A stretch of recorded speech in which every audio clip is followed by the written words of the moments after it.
할렐루야. 우리 주님을 사랑하시면 아멘 하시겠습니다. 주님을 뜨겁게 사랑하시면 뜨겁게 아멘 하시겠습니다. 지난 5일 동안에 대만에 가서 7번의 집회를 우리 성도님들 기도해 주셔서 잘 마치고 오늘 건강한 모습으로 볼 수 있게 돼서 감사합니다. 그 사이에 마이크가 좀 바뀌었네요. 위치도 바뀌고 소리도 약간 바뀌고 그새를 못 참고 마이크가 조정이 됐네요. 제가 대만 가서 우리 교회 성도들은 아멘 할 때 천장에 전등이 깨진다고 그랬습니다. 뭐 깨지진 않고 흔들린다고 그랬습니다. 한 20m 높이니까 흔들리는지 안 흔들리는지 잘 모르겠지만 제가 보기엔 좀 흔들리는 것 같아서 흔들린다고 그랬습니다.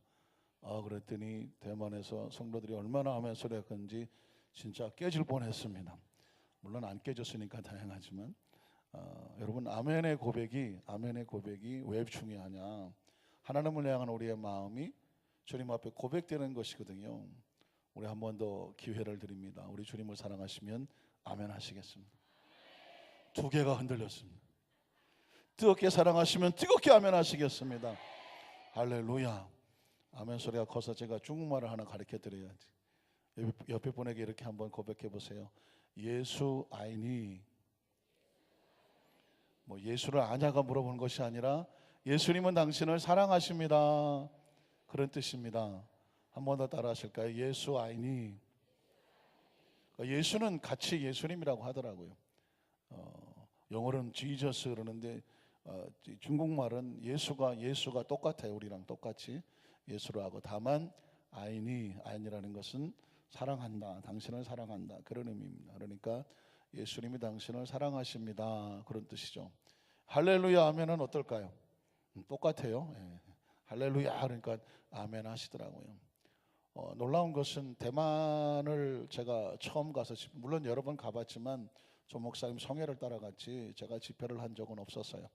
근데 이제 7번의 집회를 하면서 느껴진 것은 대만 교회 성도들은요 우리나라 1970년대 혹시 80년대 얼마나 열정과 열기가 은혜를 받고자 하는 심령이 얼마나 뜨거운지 모릅니다. 그 전에 따이동이라는 대동이라는 그 교회에 조 목사님 성회를 제가 한번 같이 간 적이 있는데 굉장히 큰 실내 체육관을 빌려놓고 조 목사님 모시고 성회를 하는 겁니다. 제가 한번 미리 가봤더니 시골이에요. 시골인데 컴컴하게 불빛도 별로 없는데 어디서 이 많은 사람을 채울까 사실은 걱정한 적이 있었습니다. 근데 시간이 되니까는 막 여기저기서 꾸역꾸역 밀려드는데 그 체육관을 다 채우더라고요. 그 시골에서. 그리고 컴컴한 저기 불도 별로 없어 보이는데 그러니까 그들은 오직 은혜를 받고자 하는 예전에 1970년 80년대에 하나님께서 주신 그 은혜로 막 기도원으로 옛날에 오산의 기도원은 천막으로 치고 종치고 그랬던 거 혹시 기억하시나요? 저는 기억을 합니다만은 그럴 때 와서 금식하고 철야하고 산기도 올라가서 기도하고 그랬던 그 열기가 지금 대만에 불어오고 있는 것 같습니다. 대만에 복음이 들어온 지가 140년이 됐는데 140년 동안에 대만 2,500만 인구 가운데 70만 명이 예수를 믿는다고 합니다.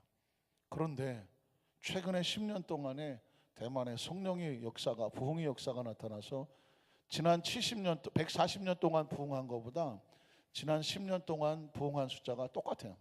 70만.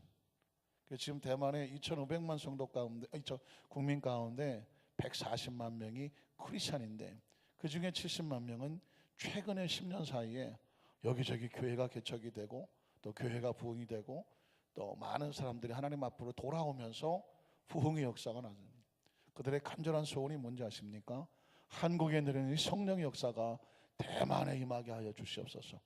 그래서 여러분 이 한국에 와서 오산리 기도원에 와서 3박 4일 동안 금식하고 기도하면서 성령 충만 받겠다고 대만에서 비행기 타고 와서 오산리 기도원에 와서 그렇게 몇천 명씩 이번에도 2,500명이 온다고 하는데 그렇게 성령 충만 받고 대만으로 돌아가겠다고 하는 은혜 사모하는 게 얼마 된지 아십니까? 29년이 됐더라고요. 우리가 알던 모르던 사이에 지난 29년 동안 대만에서 몇천 명씩 해마다 여름이면 오산리 기도원에 와서 금식하고 성령 받고 다시 대만으로 돌아가고 그렇게 계속해서 대만의 여의도 순복음교회 또는 순복음의 성령운동이 대만에 뻗어나가는데 가는 곳곳마다 예수의 이름이면 뭐 그냥 손만 대도 기적의 역사가 나타나요. 허리 다쳤던 사람이 걸어서 나오고, 다리 다쳤던 사람이 걸어서 나오고, 어떤 분은 사역자인데 귀신에게 눌려서 집회고 뭐고 정상적인 생활이 안 되고 왔다 갔다 마치 양신 역사하는 것처럼 어떤 땐 정상이다가 어떤 땐 막 귀신 들린 역사가 나타나는데, 예수 이름으로 손꼽 기도 바로 그냥 귀신이 떨어져 나가고, 얼굴 환하게 밝고 나와서 사람 앞에 나서지도 않던 사람이 와서 간증을 하고. 그러니까 제가 느껴진 것은 뭐냐면 사모하는 곳에 하나님의 역사가 나타납니다. 기억하십니까? 나를 사랑하는 자가 나의 사랑을 잊고 나를 간절히 찾는 자가 나를 만난다고 말했습니다. 그러니까 여러분, 이 성령의 역사가 어느 쪽으로 흐르느냐? 사모하는 곳으로 흐르는 것입니다. 제가 최근에 책자를 보니까 미국에 내년에 어떤 그 교회 성장학자가 예언을 했어요. 내년에 아마 미국에는 교회가 10,000개 정도 문을 닫을 것이다. 교회 10,000개가 우리나라 50,000개라고 하는데 미국에 10,000개 정도의 교회가 문을 닫게 될 것이라고 예언을 합니다. 예고를 하는 거죠. 뭔지 아십니까? 성도들이 점점 열정이 없어져요. 헌신하지 않아요. 순종하지 않아요. 희생하지 않아요. 그러니까 하나님의 역사가 나타나지를 않아요. 그러나 여러분, 대만, 필리핀, 인도네시아, 말레이시아, 싱가포르, 심지어 저 중국까지도 얼마나 은혜를 사모한지 모릅니다. 인도네시아 성회를 가봤더니 뭐라고 한지 아십니까? 우린 대놓고 하나님, 저 한국에 저 꺼져가려고 하는 그 성령의 불이 어디로 왔으면 좋겠다고 기도할까요? 인도네시아 오게 해달라고. 저 남미에서도 아예 대놓고 기도해요. 저 한국에 내렸던 성령의 역사가 이 남미에 임하게 하여 주시옵소서. 유럽은 이미 성령의 불이 꺼져가고요. 그것이 미국으로 갔는데 미국도 꺼져가는 거예요. 내년에 10,000개 정도 교회가 문을 닫을 걸로 예측이 된다고 하면 어떻습니까? 지금 우리 대한민국은 어떨까요? 대한민국은 어떨까요? 아니, 대한민국 둘째치고 저와 여러분의 심령은 지금 어떻습니까? 열정이 있습니까? 희생이 있습니까? 순종이 있습니까? 헌신이 있습니까? 아무런 반응이 없잖아요. 열정이 있냐고 물었더니, 헌신이 있냐고 물었더니, 순종이 있냐고 했더니, 희생이 하느냐고 물었더니 한숨만 퍽퍽 쉬는. 왜 그럴까요? 우리가 그동안 너무 많은 복을 받았죠. 너무 많이 등 따시고 배불러졌죠. 너무 많이 편해졌죠. 아유, 그냥 냅두세요. 그냥 이렇게. 아유, 내가 옛날 다 했는데 뭐야. 아유, 그냥 냅두세요. 이렇게 그냥 조용히 신경 안 쓰고, 아이고 귀찮아 그냥. 어떻습니까?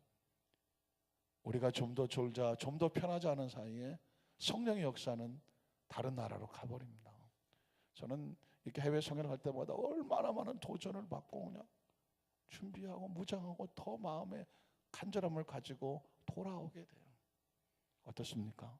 사랑하는 성도 여러분, 오늘 저와 여러분, 오늘 기도원에 올라 계신 우리 권사님들도 계시지만 중요한 것은 저와 여러분의 마음 가운데 다시 옛날로 돌아가야 돼요. 여러분, 과학은 엄청나게 발전하지만 신앙은 이렇게 말했습니다. 어디로 돌아가자? 초대교회로 돌아가자 그랬습니다. 초대교회. 한번 따라 하실까요? 초대교회로 돌아가자. 천막교회 시절로 돌아가자. 참 은혜 받았던 시절로 돌아가자. 참 성령 받았던 시절로 돌아가자. 참 예수 믿었던 시절로 돌아가자. 참 직분 맡았던 때로 돌아가자. 어떠십니까? 그런 마음으로 또다시 이 시간 성전을 나갈 때는 세월은 지나갔지만 우리의 심령의 불은 더 뜨겁게 충만해지는 그 무장을 하고 나가는 귀한 시간 되시기를 주님의 이름으로 축원합니다. 여러분, 우리가 함께 예전에 불렀던 찬양이지만 평생을 불러야 될 찬양이 있어요. 찬양하라 내 영혼아, 찬양하라 내 영혼아. 우리의 심령 마음속에 하나님 예수 그리스도 말미암아 기뻐하고 충만하고 감사하고, 그리고 내 평생에서 오는 찬양입니다. 우리 함께 찬양하고 기도하도록 하겠습니다. 우리 한번 다 같이 일어나실까요? 주님의 이름을 높이고 찬양합니다.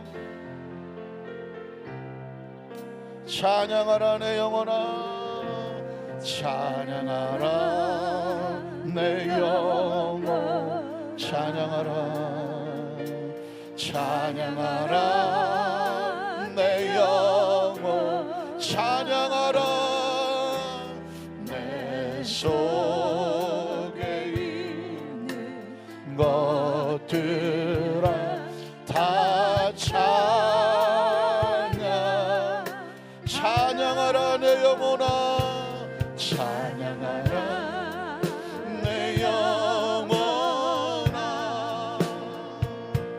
찬양하라 내 영혼, 찬양 내 속에 있는, 내 속에 있는 것들 다 찬양, 감사하라 내 영혼아, 감사하라 내 영혼. 하나님의 거룩한 성호를 찬양하며 감사합니다. 감사하라 내 영혼, 주님의 은혜에 감사합니다. 내 속에, 내 속에 있는 것들 다 감사, 경배하라 내 영혼아, 경배하라 내 영혼아, 경배하라, 경배하라 내 영혼, 내 속에 있는 것들아, 내 속에 있는 것들아 나 경배, 송축하라 내 영혼아, 송축하라 내 영혼. 주님의 이름을 높이고 찬양합니다. 송축하라 내 영혼, 내 속에 있는 것들아, 내 속에 있는 것들아 다 우리 다시 한번 고백합니다. 하나님 경배합니다. 경배하라, 경배하라 내 영혼, 하나님 경배하라 내 영혼, 내 속에, 내 속에 있는 것들아 다 기뻐하라, 기뻐하라 내 영혼, 주님을 기뻐합니다. 기뻐하라 내 영혼아, 주님의 이름을 찬양하고 기뻐합니다. 기뻐하라 내 영혼, 내 속에 있는 것들아, 내 속에 있는 것들아 다 기뻐, 우리에게 향하신, 우리에게 향하신 여호와의 인자하심이, 여호와의 인자하심이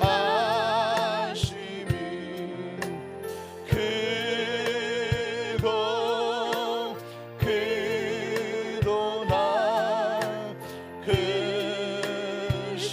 크시도다,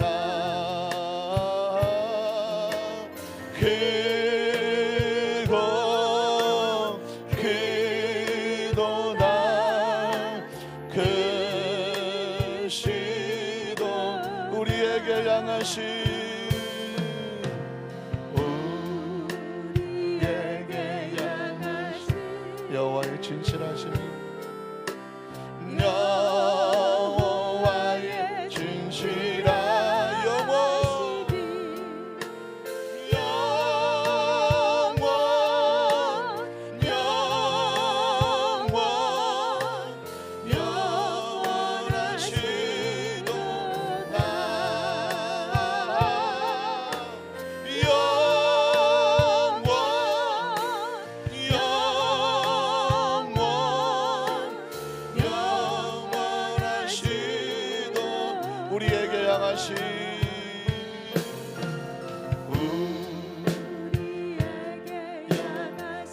여호와의 치료하심이 여호와의 치료 크고 크도다 크고 크도다 크시도다 하나님 아버지 같이 역사하는 주님의 축복하심 주님의 치료하심이 넘쳐나시게 하시옵소서. 우리 한 마지막으로 고백합니다. 우리에게 향하신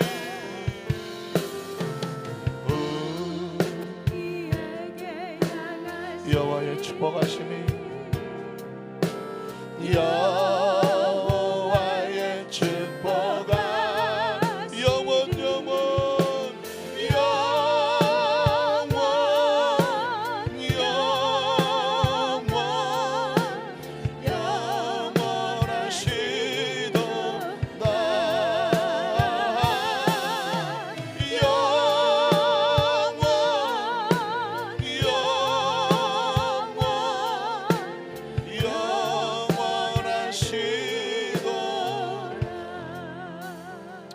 이제 우리 지어 삼창하고 하나님의 역사와 은총을 상고합니다. 열정 있는 성도, 헌신하는 성도, 희생할 줄 아는 성도, 충만한 성도, 첫 신앙을 회복하는 하나님 귀한 신앙, 이 오늘 시간 말씀 가운데 우리 가운데 임재하시옵소서. 주 여러분 세 번 부르고 한번 통성으로 부르짖어 기도합니다. 주여 주여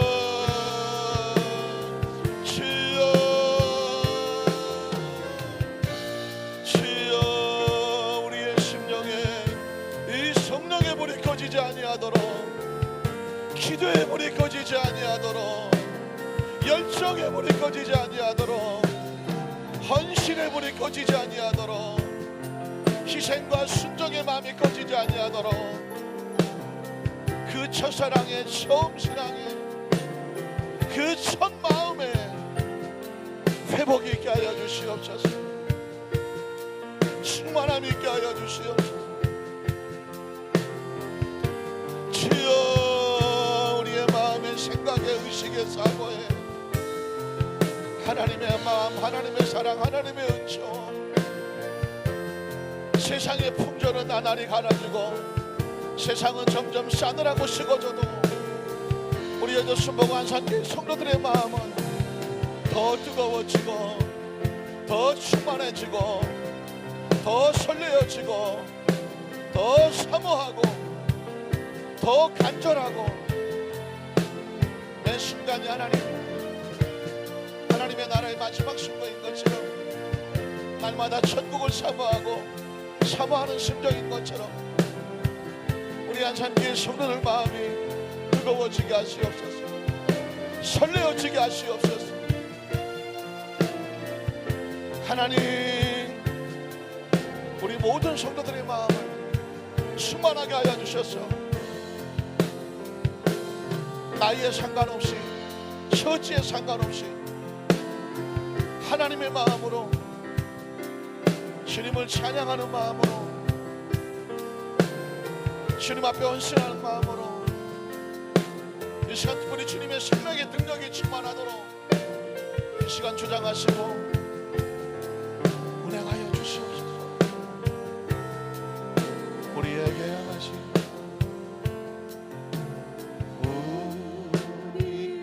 여호와의 치료하심이 여호와의 치료하심이 크고 크고 크도다 크시도다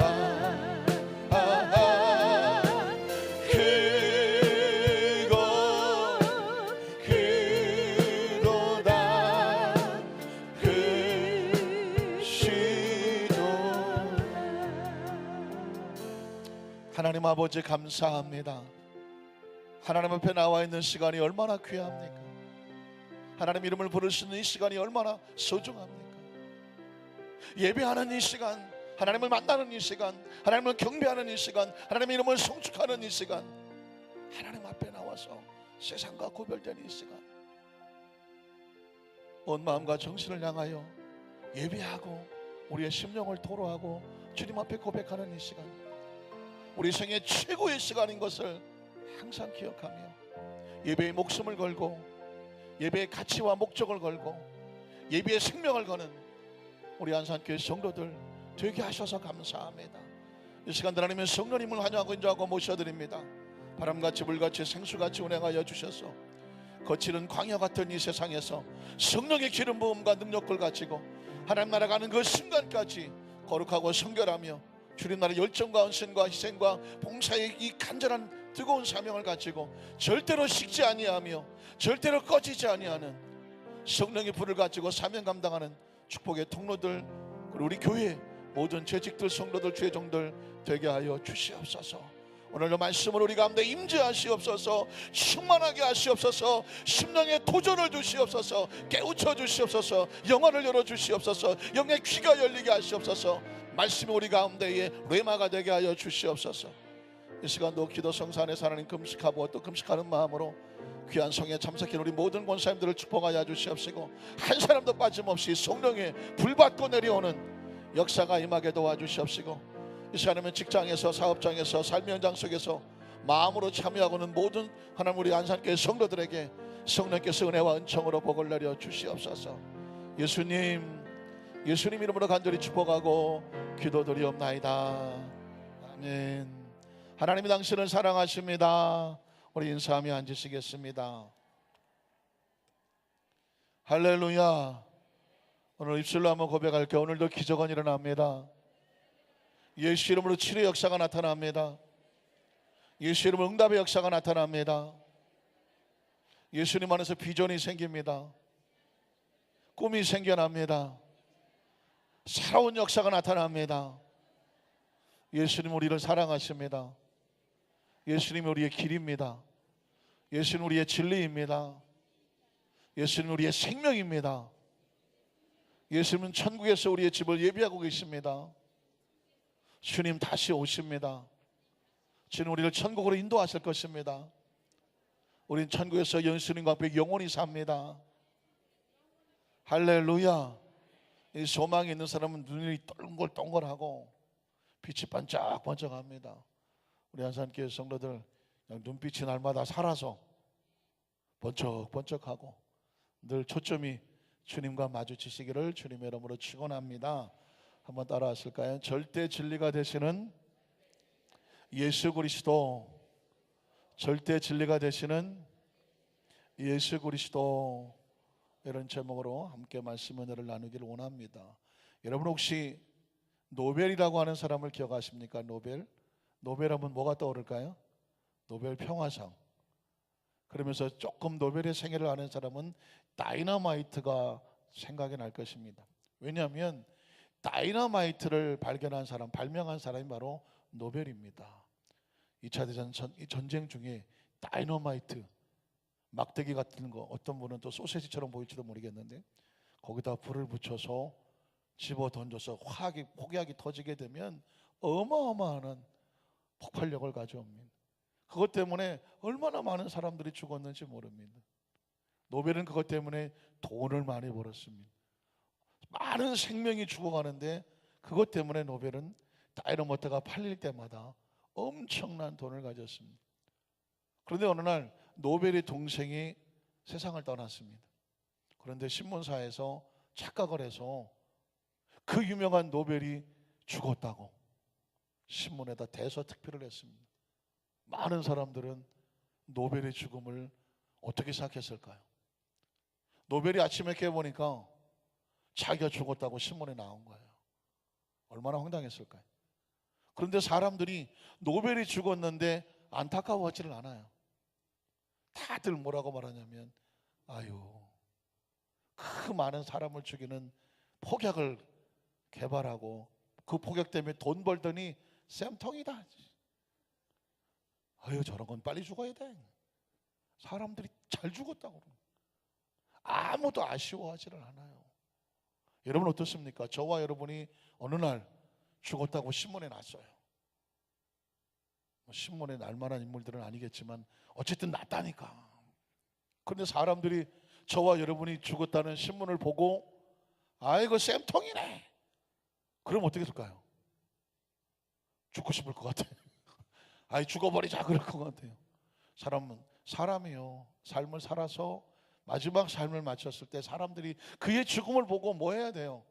아쉬워하고 안타까워하고 더 오래 사셔서 하셔야 되는데 왜 이렇게 일찍 돌아가셨냐고 가슴 아프게 생각해야 되는데 사람들이 그의 죽음을 보고 아이고 쌤통이다, 이런 건 빨리 죽어야 된다, 지옥이나 가라, 막 이렇게 악담을 한다면 얼마나 충격이었습니까? 노벨이 그 충격을 받았습니다. 그래서 그 다이너마이트 때문에 벌은 엄청난 돈을 가지고 내가 남은 인생을 이렇게 살면 안 되겠다. 그 많은 생명을 죽였던 노벨은 오늘 신문 기사처럼 죽었다. 난 오늘 새롭게 태어난다. 그래서 그 돈을 가지고 엄청난 장학재단 같은 노벨상 평화재단 같은 것을 세웠습니다. 그래서 인류를 위해서 기여하는 사람들에게는 상을 만들어서 그 상금을 주도록, 그게 바로 저 유명한 노벨 평화상, 물리학상, 의학상. 사실은 다이너마이트를 팔아서 돈을 벌었지만 그 돈을 가지고 생명을 살리는데 쓰고 싶다고 하는 것입니다. 노벨은 오래전에 우리 곁을 떠났지만 노벨상은 많은 사람들에게 인류를 위해서 생명을 살리는 데 공헌한 사람들에게 용기를 주고 계속 발전하도록 그 돈이 지급되고 있다는 것입니다. 이와 반면에 여러분 또 스크루지 영감을 기억하십니까? 크리스마스 캐럴이라고 하는 단편 동화집에 보면 스크루지는 엄청난 부자였었죠. 그러나 그가 채용한 직원들에게는 굉장히 구두쇠였습니다. 그래서 스크루지 그러면 무슨 영감이 떠오릅니까? 구두쇠의 영감이 떠오릅니다. 근데는 그 크리스마스 캐럴 때는 크리스마스 잔치도 하지 않고 직원들에게 선물도 주지 않습니다. 왜? 돈이 아까워서. 그래서 어떻게 합니까? 자기도 막 집에 가면 막 촛불도 하나 켜놓고 막 그냥 악착같이 돈만 벌고 살아가는 그런 사람입니다. 근데 그 밤에 꿈을 꾸게 되죠. 꿈에서 보니까 스크루지가 죽었습니다. 천사가 데리고 다니면서 많은 가정들을 보여줍니다. 거기서 자기가 뭘 깨닫게 됩니까? 사람은 이렇게 사는 것이 아니구나. 자기가 얼마나 못되고 그리고 구두쇠처럼 살았는가. 그런 꿈에서 깨어난 다음에 어떻게 합니까? 선물을 마련해서 자기를 마련하던 사람들에게 크리스마스 인사를 하고 선물을 전해주고 새로운 삶을 살게 됩니다. 그것이 유명한 크리스마스 캐롤이라고 하는 소설의 내용입니다. 이 두 가지 내용, 그 외에도 많은 내용이 있지만은 두 가지의 공통점이 뭘까요? 사람은 한번 죽었다가 살아나면, 아니 죽지는 않았지만 죽은 경험을 하고 나면 삶이 달라집니다. 표정이 조금 이상한데 그래도 나는 안 죽어야 되는데요, 뭐 그런 표정인 거 아니에요? 왜 그럴까요? 사람이요, 보통 사람들은 영원히 산다고 생각을 해요. 나는 죽는다, 난 안 죽는다. 손 드신 거예요 지금? 어이구야, 여의도 수만산교회 안 죽으신 분이 한번 나오셨습니다. 중요한 건 언젠간 죽기는 죽겠지만 내가 죽는다는 의식을 갖고 살지를 않아요. 그래서 항상 영원히 살 것처럼 살아가요. 근데 그런 사람이 죽음이라는 것을 한번 인식하고 나면 사람이 달라진다는 것입니다. 이 얘기를 왜 말씀을 드리냐면, 사람은 항상 내가 죽는구나를 인식하고 나면 삶의 목적과 가치와 삶의 내용이 달라진다는 것입니다. 제가 그런 얘기를 했죠. 미국에서 한번 40대 중반도 채 안 된 사이에 한 42살 한번 빵 하고 나가 떨어진 적이 있다고 말했습니다. 기절을 했는지 뭐 죽었는지 살았는지는 뭐 숨이 쉬었으니까 죽지는 않았지만 죽음의 체험을 하게 되는데, 제가 그때 죽는다는 걸 알았습니다. 죽는 건 어떻게 죽느냐? 0.2초도 안 가. 자기가 죽는 걸 몰라요. 보통 뭐 영화에서 보면 그래 잘 있어 뭐 어쩌고 이렇게 하고 뭐 이런 모습이 있을 수 있겠지만 대부분은 자다 깨보니까 죽었거나 죽음의 인식을 잘 못하고 죽는 것 같아요. 왜냐하면 제가 뻥 하고 나가 떨어질 때 내가 나가 떨어진다는 의식이 없었어요. 나중에 얼마가 됐는지 깨어나서 보니까 여기가 어디지? 전 그때 죽은 줄 알았어요. 왜냐하면 여기가 어디지 하고 있는데 모르겠는 거예요. 눈을 떴는데 앞이 캄캄한 게 어딘지를 모르겠는 거예요. 조금 의식이 돌아오고 욱 하고 상황을 보니까 그냥 제가 얼굴로 그냥 바닥에 나가 떨어져 있고 여기가 아프고 까지고 뿌시시 일어나서 보니까 제가 의자에 앉다가 그냥 나가 떨어진 거예요. 근데 얼마나 의식이 없이 있었는지, 내가 왜 그렇게 떨어졌는지 아무런 의식이 없어요. 다만 깨고 나니까 내가 뻥 하고 나갔구나. 그런데 얼마 있었는지를 모르고 바로 깨자마자 느껴진 건 이렇게 죽는구나. 40대 이렇게 죽는구나. 그러니까 자동차 사고는 꽝 0.2초 경험해 봤어요. 만 하면 피할 수 있어요. 안 틀어요. 근데 하면 그냥 꽝이에요. 못 피하면. 그걸 느껴요. 사고 나는 순간을 느껴요. 꽝이에요. 그런데 죽음은 못 느끼는 것 같아요. 물론 죽었다 오신 분들이 얘기를 안 해서 잘 모르겠지만 제가 경험해 본 바는 그냥 뻥이에요. 뻥이라 그래서 뻥이요 그 뻥이 아니라 순간에 팍 하고 나가는 거예요. 그렇게 깨어나고 났을 때 뭐가 달라졌을까요? 그때는 우리 집사람 밑에 텔레비 보고 있더라고. 난 위에서 팍 나갔다 떨어졌다가 일어났는데 내려가니까 뭐라 그런지 알아요? 도대체 뭘 넘어뜨렸냐고 묻더라고요. 저는 죽었다가 살아나서 내려오는데 우리 집사람은 위에서 뭘 넘어뜨렸어요? 그래서 아니야, 아무 일도 없었어. 아무 일도 없다고 그랬어요. 한동안 얘기를 안 했어요. 그런데 저는 달라졌어요. 강단에 섰는데 모든 게 새로워졌어요. 모든 게 새로워졌어요. 진짜 죽었다 살아난 사람 같았어요. 그리고 언제 어느 때 그렇게 훅 갈지 모른다는 생각이 들어오니까 하루가 절박해지기 시작했어요. 설교가 절박해지고 기도가 절박해지고 예배가 절박해지고 서로 만나는 게 절박해지고 어떻습니까? 그 의식을 가지고 살아가는 사람과 그렇지 않은 사람하고는 달라요. 저는 그때 굉장히 사는 게 얼마나 어려운지를 알았어요. 그래서 제가 그런 얘기를 하죠. 나는 50을 못 넘길 줄 알았다.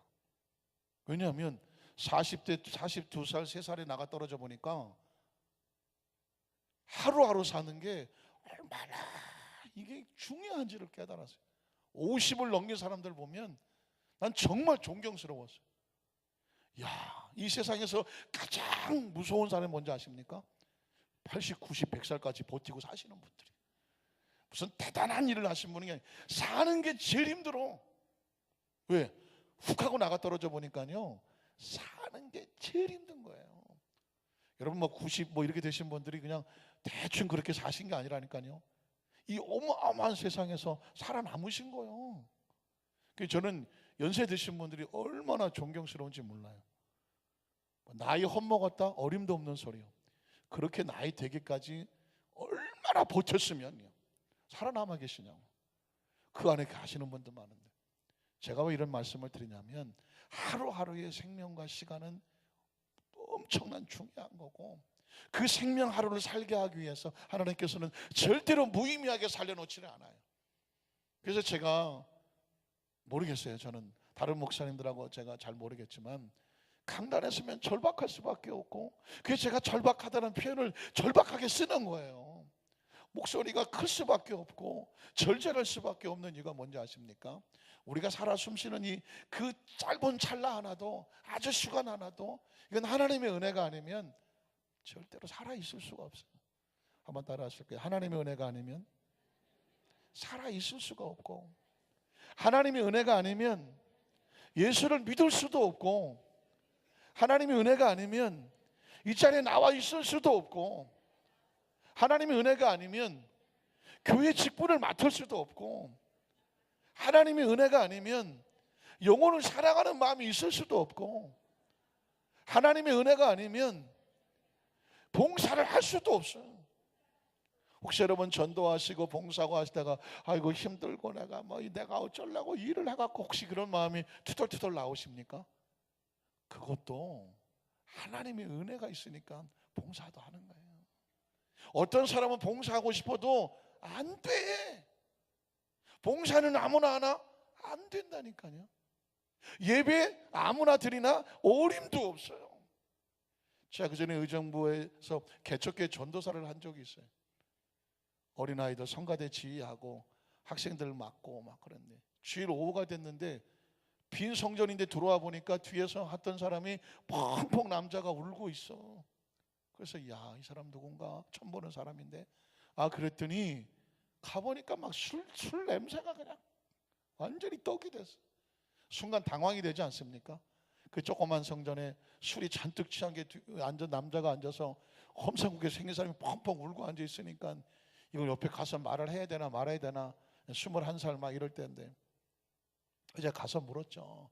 어떻게 오셨습니까? 했더니 누구시냐고 해서 제가 여기 전도사입니다. 그랬더니 아이고 전도사님, 그냥 팍 보니까 한 40, 50대신 것 같은데, 팍 보니까 내가 어려서 교회를 다니고 신앙생활을 하고 교회 오고 싶은데 내 형편 처지가 늘 술 처먹고 퍼져야 되는 그런 상황이라 교회를 오고 싶은데 오지 못해. 마침 지나가다가 십자가를 보고 교회가 있는데 막 미친 듯이 들어가고 싶어서 그 성전에 와서 펑펑 울고 갔다는 거예요. 그래서 제가 언제든지 오세요, 울고 싶으시면 기도하고 싶은 거 했더니 아유 감사합니다 그러면서 나가요. 그때 제가 깜짝 놀랐어요. 교회 오고 싶어도 그게 마음대로 와지는 게 아니에요. 하나님이 그 막 오죽하면 술을 다 떡이 되신 분이 와서요, 성전 뒤에 앉아서 그냥 아버지 하고 펑펑 울어. 그리고 또 나가요. 언제 오실지 모르겠지만 하여튼 간에 그건 뭐냐면 그 마음의 심령이 하나님의 은혜를 주셔야 오는 거예요. 그 은혜 받은 사람이 왜 사람 때문에 보기 싫네, 뭐 보고 싶네, 아니 보고 싶으면 오겠지만 보기 싫고 어쩌고 저쩌면 사람 때문에 시험 들어서 또는 환경이 어렵고 어쩌고 저쩌고 하면서 그 절절하고 철박한 은혜를 가지면서 왜 원망하고 불평하며 사명을 내려놓고 직분을 내려놓고 왜 봉사를 내려놓고 왜 그 길을, 그 하나님의 은혜를 그런 걸로 다 잊어버리려고 하세요. 여러분, 하나님의 은혜는 절박하고 절실한 거예요. 오늘 하루 살아가는 거요, 우연히 살아가는 것 같습니까? 그냥 마지못해 살아가는 것 같습니까? 오림도 없어요. 이 생명이 얼마나 소중한 건데, 이 시간 하나님이 어떻게 우리에게 주시는 건데, 이 살아있는 것 자체가 절박하고 절실한 거예요. 믿으십니까? 예수를 믿은 것에 대한 이 절박함과 절실함이 아직 여러분의 마음속에 끌어야 돼요. 왜 신앙이 식어갑니까? 왜 성령의 불이 왜 떨어져 나갑니까? 그 절박함과 절실함을 잃어버리고 예수님 그래도 마음에 감동도 없고, 예수님 그래도 뭐 하도 많이 불러서 뭐 별로 그냥 다가오는 기대도 없고, 이게 뻔한 신앙생활이 돼버리고 습관적인 신앙생활로 보니 이게 가장 무서운 거예요. 주님 한마디에 그냥 뭉클거리고 다 나가야 돼요. 믿으십니까? 왜냐하면 오늘 성경의 이야기를 하고 싶은 이야기예요. 오늘 성경에 보면 예수님이 자기 백성을 찾아오셔서 하나님의 나라를 선포해 가는데, 어떤 사람은 그 처절한 상황 가운데 예수님께 달려나오는 사람이 있는가 하면, 어떤 사람은 예수님 앞에 예수님 말씀을 주셔도 그 말씀을 받아들이지 못해서 예수님을 대적하고 저항하는 사람들이 있더라는 것입니다. 혹시 여러분 노아라는 영화를 보신 적 있으십니까? 노아라고 하는 영화를 보신 분들 계시죠? 뭐 그 전에 성화로도 나오고 일반 영화라도 노아라는 거 하는 이 영화가 나왔습니다. 그 노아의 영화를 보면 우리가 상상을 해보시죠. 영화를 봤든 안 봤든 간에, 아니 맑고 청명한 하늘에 산꼭대기에다가 노아가 배를 짓고 있습니다. 그 가족들이 노아가 지금 산꼭대기에다 배를 짓자고 하면 너희들 다 와서 배 짓는 거 도와달라고 할 때 가족들이 좋아합니까? 처음에는 아버지가 하자고 하니까 마지못해 하지만 그 어마어마한 배를 산꼭대기에다가 나무 올려 뭐 올려 자식들이고 부인이고 미치고 환장하고 펄쩍 뛴다니까요. 가족들도 그럴 판인데 그 동네 사람들은 뭐라 그럴까요? 노아 볼 때마다 돌았어, 저거 돌았어. 아니 이거 멀고 청정한 하늘에 무슨 배를 산꼭대기에다 짓냐고 사서 고생을 하고 한다는 말이, 하나님께서 홍수로 심판을 하실 것이니 너희는 이 노아의 방주로 돌아와서 구원을 받아야 된다고 외치고 다녀. 술 처드시고 나가 자빠지고 세상이 이 맑은 하늘에 무슨 비가 오냐고 말이야. 무슨 홍수가 오냐고. 미친놈 뭐라고 말이야. 그런 소리를 들어가면서 노아가 묵묵히 그 배를 방주를 지어가요. 그런 노아의 마음은 얼마나 절박하고 절실할까요? 하나님은 노아에게 내가 믿을 건 너밖에 없다. 이 세대가 너무 악해서 내가 이 지면에서 호흡 있는 것들을 다 쓸어버리려고 한다. 그런데 노아야, 그래도 건져야 될 사람들이 있다. 그 방주를 네가 좀 지어주면 좋겠다. 하나님의 심령을 가지고 있는 노아는 절박하고 절실하죠. 이제 얼마 안 있으면 이 홍수의 심판이 다가와요. 자기 마누라를 건져야 되겠고, 자식들을 건져야 되겠고, 그 사위를 건져야 되겠고, 그리고 뭐 아는 사람은 다 건져야 되겠어요. 그래서 방주를 지어요. 하나님이 지으란 것도. 사람들은 노아가 나무를 짓고 산꼭대기에 올라갈 때마다 저 미친놈 뭐라고 조롱하고 손가락질하고 난리를 치고, 동네 애들조차도 노아를 보면 비웃기 시작을 해요. 그런 심령을 보면서 노아는 얼마나 갈등했을까요? 하나님, 내가 이 짓을 해야 됩니까? 저 사람들조차도 내가 어려서 사탕, 눈깔 사탕 주면서 그 같이 했던 그 어린아이들조차도, 그 청년들조차도, 아들 친구들조차도 나를 보고 조롱하고 손가락질합니다. 내 절친한 친구조차도 더 이상 노아랑 가까이 했다 미친놈 소리 들 것 같으니까 저 노아는 가까이도 하지 말자고 합니다. 믿었던 부인이나 자식들조차도 만만하지 않습니다. 아버지 그만해요. 여보, 하나님 말씀 이게 정말 들은 거 맞냐고, 이거 어느 새로 짓냐고. 노아는 외롭고 쓸쓸합니다. 사명이란 그런 겁니다. 이 세상에서 하나님 말씀을 붙잡고 신앙을 지켜나간다는 건 그런 거예요. 언제 주님이 오십니까? 어디도 하나님이 있으면 보이라고 안 그렇습니까? 우리가 신앙생활을 나갈 때에 수도 없이 절망하고 좌절하지 않습니까? 노아는 그 표적이라고요. 어땠을까요? 노아는 잠이나 제대로 잤을까요? 밥을 먹으면 소화나 됐을까요? 근데 여러분, 노아가 신뢰할 것은, 노아를 알아주는 사람은 누구밖에 없을까요? 하나님밖에 없는 거예요. 그렇게 지쳐와서 쓰러지면 하나님은 노아를 격려하지 않았겠습니까? 힘들지. 오늘 얼마나 많은 비난을 받았고 저항을 받았고 손가락질을 받았어. 그러나 노아야, 포기하면 안 돼. 방주를 지어야 네 아내와 네 자식들을, 그리고 많은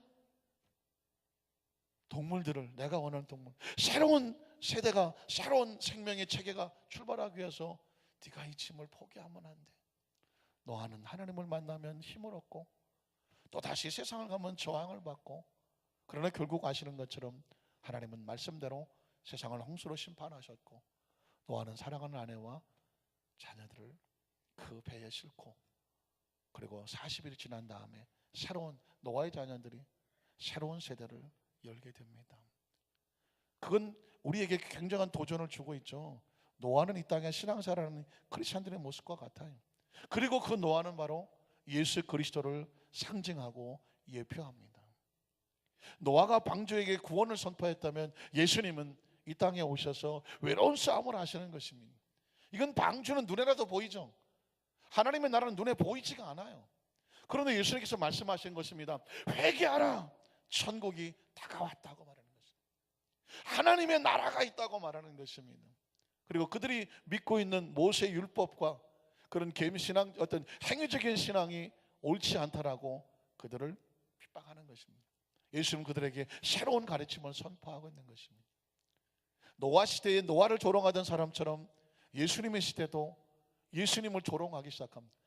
제가 늘 얘기하지만 30대 초반에, 아니 목수의 아들이 뭐 배운 것도 변변치 않은, 무슨 집안이 화려하지도 않은, 무슨 뭐 소위 말하는 스펙이 번쩍거리지도 않는 그 청년이 나서서 하나님의 나라를 얘기하니 한 60, 70년 된 사람이 볼 때는 아유 저 철딱서니가 없어갖고 저건 또 뭐야, 사람들은 가까이 하지 않지 않습니까? 제가 이 얘기를 드리는 것은 뭐냐면, 하나님의 나라가 이 땅에 와서 이 4차원의 세계가 3차원에 와서 그 보이지 않는, 들리지 않는 눈에 보이지 않고 경험되지 않는 보다 높은 차원의 그 나라를 이야기할 때 세상은 저항할 수밖에 없다는 것입니다. 하나님의 나라는 세상의 나라와 부딪히게 될 때에 세상은 하나님의 나라를 받아들이지를 못합니다. 다시 말해서 빛이라고 하는 것은 어둠과 부딪히면 어둠이 저항을 하죠. 그래서 여러분, 어둠과 빛이 어설피 섞이면 어슴츠레하지 않습니까? 해가 막 지려고 하고 땅거미가 막 이렇게 지려고 할 때 그때는 막 어두컴컴해지지 않습니까? 이건 빛하고 어둠이 막 싸움을 하고 있는 거죠. 그래서 해가 훌거덩 넘어가면 칠흑같이 어둡다고 말하는 거예요. 어둠이 덮어버리는 것입니다.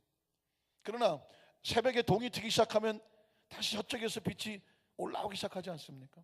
그 어둠이 안 물러나려고 버티다가 결국은 빛이 올라오면 어둠이 사라지면서 찬란하게 빛이 나지 않습니까? 마찬가지입니다. 하나님의 나라가 이 땅에 왔을 때 세상이 호락호락하지 않아요. 절대 진리가 예수님이라고 선포했을 때 되지도 않는 얘기 하지도 말아요. 예수님을 절대 진리로 받아들이는 세력이 쉽지가 않아요. 저항이 되는 것입니다. 자, 그래서 오늘 이런 상황 속에서 이 상황을 잘 화하면 우리가 예수를 믿고 이 세상을 살아가는데 세상이 왜 우리를 흔쾌히 받아주지 않는가? 왜 많은 것들은 우리에게 대해서 저항하고 손가락질하고 이것을 영적 싸움에 이겨나가야 되는가? 그것은 우리 속에 하나님의 나라가 들어와서 하나님의 나라를 가지고 예수의 마음을 가지고 이 세상을 향해 나갈 때에 겪어야 되는 것입니다.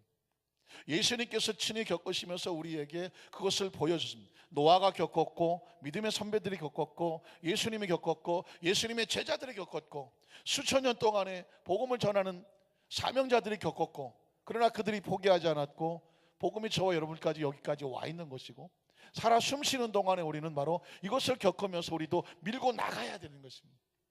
예수님께서 저항을 받았다고 하니까 어떻습니까? 잘 믿어지지 않죠. 그러나 성경은 예수님조차도 이 땅에서 복음을 전하고 할 때에 얼마나 많은 저항을 받았는지를 보여주고 있습니다. 요한복음 7장 16절 한번 바로 가볼게요. 요한복음 7장 16절로 가면 자, 예수께서 대답하여 이르시되 내 교훈은 내 것이 아니요 나를 보내신 이의 것이다 라고 말했습니다. 자, 그러니까 세상 사람들은 유대인들은 예수님을 이렇게 공격했습니다. 너 배운 것도 없잖아. 배운 것도 없잖아. 참 재밌습니다. 세상 사람들은 그 사람이 아주 명문 대학에서 배워야 된다고 생각을 했습니다. 만약에 옥스퍼드, 케임브리지, 미국의 저 유명한 하버드, 예일 그런 데서 공부를 하고 왔다 그러면 야, 저 유명한 대학에서 공부를 했으니까 저 사람은 똑똑할 것이다 라고 생각할 것입니다. 근데 여러분 보십시오. 하나님의 나라에 대해서 어느 대학에서 가르칩니까? 하나님의 나라는 대학에서 가르칠 수 있는 게 아니란 말입니다. 대학은 3차원의 세계에 있는 학문을 가르치는 곳이라고 말했죠. 대학은 그런 곳이에요. 아무리 박사라고 하더라도. 그런데 하나님에 대해서는 누가 가르칩니까? 하나님에 대해서는 학교에서 가르칠 수 있는 게 아니에요. 하나님에 대해서 알려고 하면 하나님으로부터 배워야 되죠. 확실합니까? 그리고 하나님께서 자신에 대해서 가르치려고 선지자들에게 구약 성경에 말했지만 구약시대 선지자들은 하나님의 말씀을 그냥 받아서 대언하는 것입니다. 자, 내가 참으로 너를 도와주리라 가서 전해라 그러면 선지자는 하나님이 가라사대 참으로 내가 너를 도와주리라 이렇게 대언하는 나팔이 나팔. 그런데 이 하나님에 대해서 선지자들이 이러쿵저러쿵 말을 할 수가 없어요. 왜냐하면 선지자들은 하나님의 말씀을 전달하는 배달부였었습니다.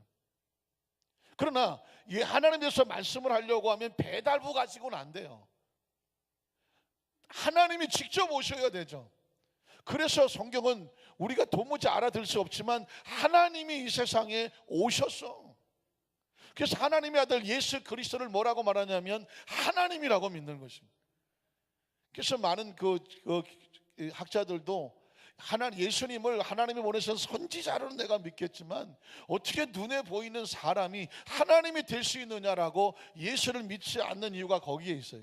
그러나 성경은 보면 하나님이 세상을 이처럼 사랑한 독생자를 주셨다고 말하는데 하나님이 아들이지만 예수님 말씀하시기를 나를 본 자는 하나님을 받고 나를 믿는 자는 하나님을 믿는 것이고 그리고 내가 곧 하나님이라고 말씀을 했어요. 왜냐하면 하나님을 사람의 눈으로 볼 수 없으니까 눈으로 볼 수 있는 인간의 옷을 입고 오신 분이 하나님이거든. 믿으십니까? 그러니까 예수님은 지금 어디 학교에 가서 배워서 말씀을 전하는 것이 아니라 예수님은 자신이 하나님이니까 하나님의 교훈을 말하는 거라고 말했습니다. 굉장히 중요한 것입니다. 예수님이 어디 학교 출신냐가 아니에요. 하나님에 대해서 말하려면 하나님이 말씀하셔야 돼요. 자, 여러분 저에 대해서 알고 싶으면 알고 싶으십니까? 아무도 없죠. 알고 싶지 않아요. 저에 대해서 알고 싶으면 제가 누군가에게 김유민 목사는 이런 사람이라고 누군가 전하고 말한다면 전해주는 사람 이야기를 듣고 저에 대해서 알 수가 있을 거예요. 그렇지만 정말 저에 대해서 알고 싶으면 누구한테 알고 와서 들어야 돼요? 저하고 얘기를 해야 돼. 본인하고 얘기를 해야 돼. 본인하고. 그래야 저에 대해서 그냥 알 수 있는 거예요. 마찬가지죠. 예수님은 나는 어디서 배워서 하나님에 대해서 말하는 것이 아니라 하나님이 보내신 그 하나님의 교훈을 가지고 말하는 것이다 라고 말씀했습니다. 자, 우리가 받는 하나님 말씀은 그렇게 받은 거예요. 자, 그럼 17절로 18절에 보면 이렇게 됐습니다. 그 교훈이 하나님의 것인지 사람의 것인지 어떻게 알 수 있느냐? 사람이 하나님의 뜻을 행하려 하면 이 교훈이 하나님께로부터 왔는지 내가 스스로 왔는지 말하는 것인지 알 것이다. 무슨 뜻이냐면 18절에 스스로 말하는 자는 자기 영광만 구하되 보내신 이의 영광을 구하는 자는 참되니 그 속에 뭐가 없다? 불의가 없다. 저 사람이 지금 하나님의 말씀을 하느냐 아니면 자기 주장을 하느냐 하나만 보면 된다. 하나님의 영광을 드러내느냐 아니면 자기 자랑을 하고 있느냐. 그래서 자기 자랑을 하고 있으면 이 사람은 하나님이 보낸 사람입니까 아닙니까? 아닌 거예요. 근데 그 사람이 굉장히 자기도 잘났고 똑똑하고 괜찮은 사람 같은데 그 사람은 얘기만 하면 하나님 자랑만 해요. 그 사람의 말씀은 누가 보낸 걸까요? 하나님이 보낸 거예요. 최근에 SBS인가에 그것이 알고 싶다 그래서 어느 교회 또 어느 목사님 해갖고 무슨 비리 어쩌고 저쩌고 해서 한번 제가 대만 가 있는 사이에 한번 TV에 나온 것 같더라고요. 그래서 발칵 뒤집혀졌는데 그 교회는 이제 한국 교회에서 이미 이단이라고 오래전부터 수십 년 됐죠. 베레아 아카데미 귀신론 해서 그냥 모든 것을 죽은 사람이 죽으면 귀신 된다 이렇게 해갖고 그 어떤 그 성경적인 가르침과 왜곡되게 가르치고 귀신론이 잘못돼서 한국 교회에 아주 큰 어려움을 가져와서 한국 교회에서는 사실 이단으로 취급되어 있는 것이죠. 그런 이단들의 그 대표적인 교주죠. 교주 구원파 무슨 여러 가지 이단들은 교주가 있어요. 근데 교주는 결국은 누구를 높이냐면 자기를 높여. 그래서 교주라고 말하는 것입니다. 보통 이 교주들은 마지막에 가면 내가 하나님이다, 내가 보혜사다, 또 이런 식으로 얘기를 하고 내가 재림예수다 이런 식으로 얘기를 합니다. 이렇게 얘기하는 사람은 전부 다 하나님이 보낸 사람이 아니에요. 하나님이 보낸 사람은 누구를 높인다고요? 하나님을 높여요. 그러나 이 세상의 교주는 누구를 높이느냐? 자기를 높이는 거예요. 그 얘기를 하고 있는 것이고, 그 다음에 19절을 보면 한 가지 깨달을 게 하나 있어요. 모세가 너에게 율법을 주지 아니하였느냐? 율법은 뭐냐면 창세기, 출애굽기, 레위기, 신명기, 민수기 이런 그 모세 오경이 율법이에요. 법을 주지 아니하였느냐? 너희 중에 율법을 지키는 자가 있다 없다? 없다라고 말합니다. 굉장히 충격적입니다. 이스라엘 백성들은요 그 율법을 지키느라고 얼마나 애를 쓰는데 예수님이 한 방에 보내요. 모세가 율법을 주었지만 너희는 율법을 지키지 않는다라고. 그러니까 그 얘기를 듣는 이스라엘들 바리새인 서기관들이 막 부글부글 끓이면서 예수님을 공격하고자 하죠. 자, 아주 중요한 얘기가 있습니다. 왜 그들은 율법을 지키는데 예수님은 그들이 율법을 안 지킨다고 말할까? 율법의 정신은 뭘까요? 율법의 정신은 사랑입니다. 하나님께서 모세를 통해 율법을 주었을 때는 그 율법을 지키다가 지쳐서 죽으라고 줬겠어요? 율법을 지키면서 너희가 세상에서 너희를 성별하게 하고 너희 생명을 지키라고 줬어요. 어떤 걸 줬을까요? 죽으라고 줬을까요? 살라고 줬을까요? 살라고 준 거예요. 여러분, 저와 여러분이 예수를 믿으며 신앙생활하면서 그 신앙생활하면서 힘들라고 줬을까요? 그 신앙생활하면서 기쁘고 감사하고 생명을 얻으라고 줬을까요? 생명을 얻으라고 준 거예요. 그러니까 예수를 믿으면 내 생명이 중요하고 다른 사람 생명이 소중해요. 그러니까 율법을 지키는 사람은 다른 사람을 사랑해요. 그런데 율법을 지키면서 사랑이 없이, 마음이 없이 율법을 지키면 안타깝지만 하나님은 이렇게 말씀합니다. 너 율법 안 지키는 거야. 다시 말해서 예수를 믿으면서 감사와 기쁨과 자원하는 마음으로 신앙생활을 하는 건 너 예수 믿는 거야 라고 말합니다. 그러나 교회 생활을 하고 믿음 생활을 하고 신앙생활을 하는데 그 마음에 자원하는 마음이 아니라 억지로 마지못해서 아니면 습관적으로 남이 하니까 이렇게 하는 신앙생활은 하나님 말씀하게 볼 때는 그건 신앙생활이 아니야 라고 말하는 것입니다. 자, 말씀을 정리할게요. 자원하는 심령이 없이 마음 없이 신앙생활하는 것은 신앙이 아니다. 마음 없이 예물을 드린다? 예물이 아니다. 마음이 없이 기도한다? 기도가 아니다. 마음이 없이 찬양한다? 찬양이 아니다. 마음이 없이 봉사한다? 봉사가 아니다. 마음이 없이 사명을 지었다? 죄송하지만 직업은 될 수 있을지 모르지만 사명은 아니다. 율법을 지키되 십계명을 착 지켜. 그런데 뭐가 없으면, 마음이 없으면 너는 외적으로 볼 때는 계명을 지키는 거지만 마음이 없으면 하나님이 볼 때는 계명 안 지키는 거다. 그래서 여러분, 한 율법사가 와서 예수님 앞에 와서 그 율법 가운데 가장 큰 계명이 뭡니까? 라고 물었을 때 예수님께서 두 가지를 얘기하죠. 무엇을 다하고? 마음을 다하고 성품을 다하고 뜻을 다하고 힘을 다해서 뭐 해라? 하나님을 사랑해라. 그리고 그 마음으로 내 이웃을 내 몸처럼 뭐 해라? 사랑해라. 그러니까 마음이 없는 것은 신앙이 아닙니다. 저와 여러분의 평생의 신앙생활을 하면서 주님 앞에 섰을 때 겉모습은 달라요. 배운 것도 다르고 생긴 것도 다르고 사는 모습도 다르고 형편처지 다 달라요. 그런데 하나님께서 보시는 건 그런 게 아니에요. 그런 상황 가운데 다 절박하고 절실하게 마음을 드릴 줄 아는 사람을 하나님은 눈이 돌아가는 거예요. 눈이 돌아가는 거예요.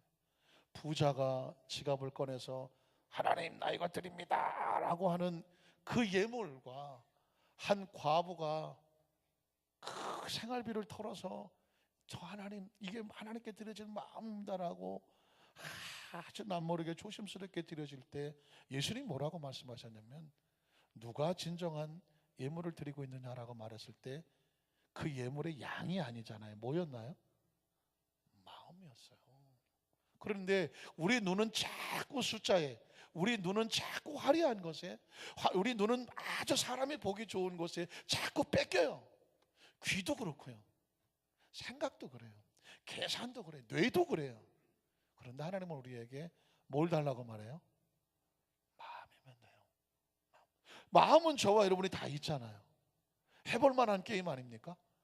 우리가, 그래서 제가 그러잖아요. 우리가 뭐 전 세계에서 가장 큰 교회는 아니, 저와 여러분이 뭐 전 세계에서 이렇게 그렇게 잘 생기거나 이쁘지는 않아. 물론 어디 가도 좀 괜찮지, 그죠? 그러나 우리가 놓치지 않을 수 있는 건 있어. 해볼 만한 거는 있어. 뭐 있어요? 마음은 해볼 만해요. 그러니까 여러분, 남은 생에 내가 다른 사람이 뭐라고 하더라도 내 마음 하나만큼은 하나님 앞에 집중해서, 어차피 기도하면 집중해서, 어차피 찬양하면 마음으로, 어차피 예배 드리면 마음으로, 어차피 뭐 내가 많은 돈을 들여서 예물 드리지는 못해. 그러나 그 드려지는 예물에 뭐는 쏟을 수 있어? 마음은 쏟을 수 있어. 마음 찰박한 마음으로 마음을 쏟을 수 있잖아요. 우리가 뭐 봉사하는데 우리보다 화려하게 봉사하면 얼마나 많아. 그러나 내가 이 봉사 바운을 입고 그 봉사 자리에 쓰면서 뭐는 다 할 수 있어요. 마음은 드릴 수 있어요. 제가 뭐 전 세계에서 가장 뛰어난 설교자는 아니야 제가. 그러나 뭐는 쏟을 수 있어요. 설교에 뭐는 쏟을 수 있어요. 마음을 다해서 하나님의 마음을 가지고 우리 성도들에게, 우리 여러분들에게도 많은 목사님을 만나고 알고 계시잖아요. 그 많은 훌륭한 목사님보다 제가 그렇게 뛰어나지는 않아. 그러나 나는 여러분에게 뭐는 다 할 수 있느냐? 마음은 다. 난 여러분에게 마음. 저는 설교를 마음이라고 생각하고, 설교를 어떻게 하느냐? 전 마음으로 설교하고, 마음으로 기도하고, 마음을 쏟는 거예요. 믿으십니까? 하나님도 그러셨어요. 내 마음이 여기 있고 내 눈이 여기 있으니 이곳에 와서 그 마음과 내 눈을 보고 부르짖어 기도하면 내가 그 예배를 받을 것이다 라고 오늘 간절히 바라기는, 우리 하나님께 모든 성도들의 마음속에 생각 속에 괜찮아요. 하나님 이 마음 하나만 가지고 그 마음을 전심으로 쏟을 수 있다면 하나님은 저와 여러분의 그 마음을 보고 하나님의 마음이 설렐 거예요. 왜냐하면 마음을 쏟는 사람을 만나면요 마음이 설레요. 하나님의 마음을 설레게 하는 우리 성도 되시기를 주님의 이름으로 축원합니다. 기도하겠습니다. 하나님,